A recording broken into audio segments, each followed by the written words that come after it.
Hi everybody and welcome to the Flute Practice. Today we are digging into some more tricky finger combinations that we should really all be practicing. Today though I am going to be focusing on the third octave, so the high register finger combinations that many of us, if not all of us, struggle with or have struggled with at some point. So I'm diving straight in. There is a kind of first part to this video that I will link you guys to right now. You can go check that out. But today we are going to dive straight into that high register. So the first nasty kind of finger combination, I think possibly one of my worst, E to F. So we've got that third octave E, which is like that. We've got that finger up, and then we're going to the F, where we're kind of switching these two fingers around and these two fingers. It's so mean because we are kind of moving independently different sets of fingers. So these two fingers and these two fingers, we're kind of moving. And that's it, while the other one is kind of not moving. So this finger and this finger are not moving. It's like your mind just wants to break even thinking about it. So really, the only thing I can really recommend here is slowly do it without playing again. Rest your flute on your shoulder and just watch your fingers. Really helpful. So you're going to watch your fingers and just really slowly kind of do it, making sure that these fingers are moving absolutely together. So your two middle fingers are really going down absolutely together. And do it slowly. So when I say slowly, don't move your fingers slowly. You want to move your fingers very quick and active as if they're actually playing.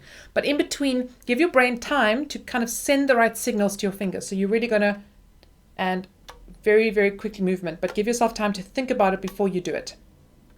Very useful little strategy. Another really nasty finger combination I find is F sharp in the high register to G sharp.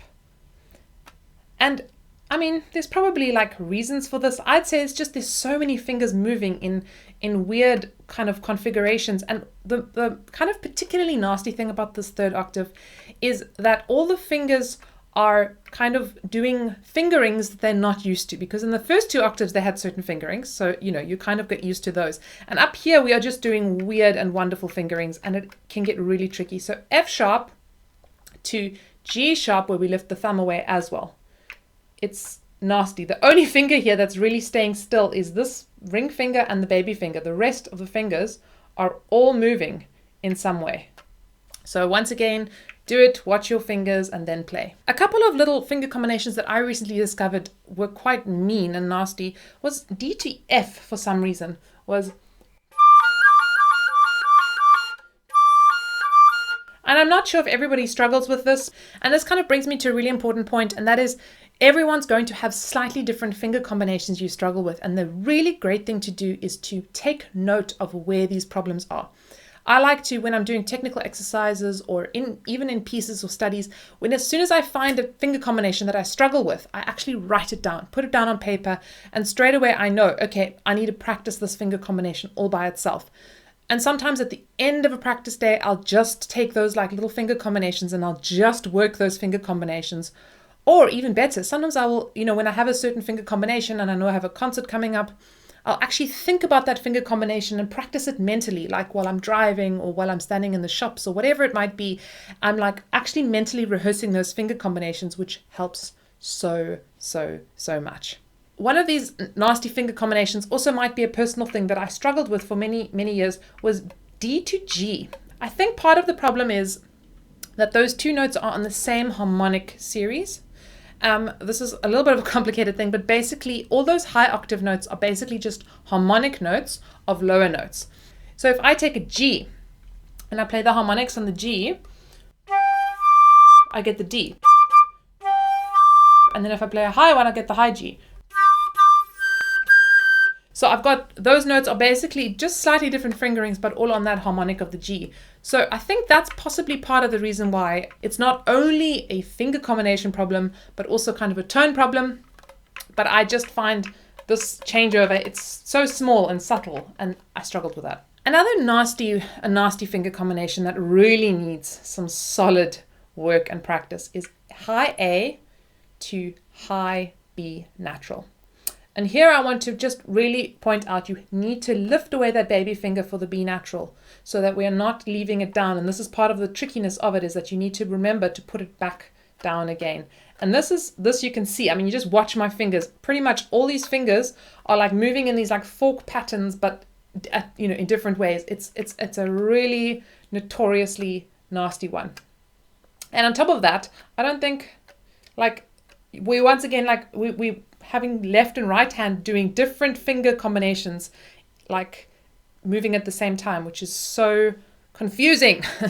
So if you were struggling with this combination, you're not alone. This is a nasty, nasty, nasty one, and it needs to be practiced really consistently and slowly. Once again, there are some lovely exercises that will help you with these finger combinations. A great one is Taffanel and Gobert number 7. I spoke about that in the first video. This time you're doing it in the 3rd register, so you're doing it in that high octave.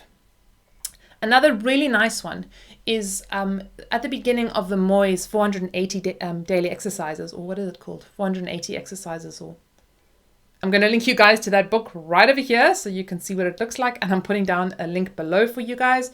But the first exercise is what we call this kind of like, well, in German, the Tonwechselübung, which is like a tone changing exercise. But basically you're going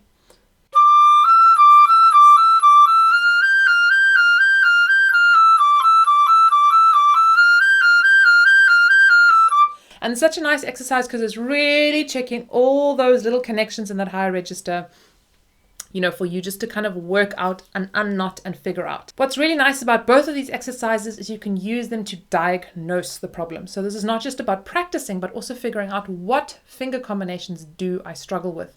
And doing it in one key is not going to be good enough. You need to do this in a whole bunch of different keys so that you start getting things like E flat to F sharp and things like that, so that you're really figuring out where are my problems. All right, everybody. I hope that is helpful. I hope that we can really start to undo all these little knots of tricky finger combinations. I would love to hear from you guys. What finger combinations do you struggle with? Comment down below. Remember that if you haven't yet, you can hit that subscribe button and the gray notification button. Get notified about my videos that come out every week on Fridays. Happy practicing, everybody, and see you next time.